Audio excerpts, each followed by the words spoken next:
think all of us as students and as teachers need to look at this whole thing of questioning the obvious, because we live in a world that we take for granted. I'm growing up, I go to school, I go to high school, I go to college, I fall in love, I marry, I grow old, I have children who marry, and I die. And we take this entire reality for granted. It's just built up there, and we're expected to follow along that tradition, whatever we do. And I think as a sociologist, what one does is step back a bit and say, hey, why the hell do we need to do all this? Why do I need to go to school? Why do I need to go to college? Why do I need to fall in love? Why do I need to marry?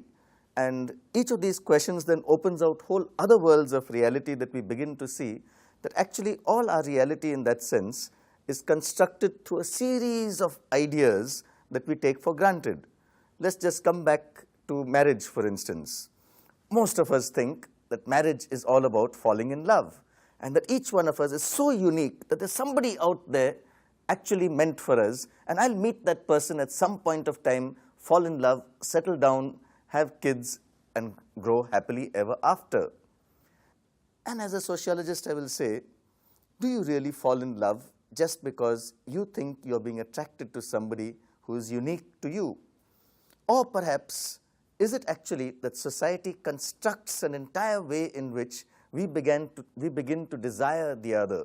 So I, as a male, for instance, think of it under most situations normal to fall in love with somebody of the opposite sex. And then somebody begins to ask me the question, why the opposite sex? Why not the same sex? Or somebody else tells me, how come you only marry somebody of your own ethnicity, of your own economic background? How come most of us don't fall in love with somebody who's totally different from us?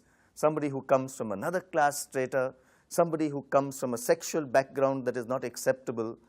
And then we begin to ask ourselves, is this reality perhaps constructed, or are we, in one sense, taking for granted this reality? And that's why I titled the course Questioning the Obvious, that all that we take for granted through this course, you need to ask the question, why, how come, who says so, why is it so?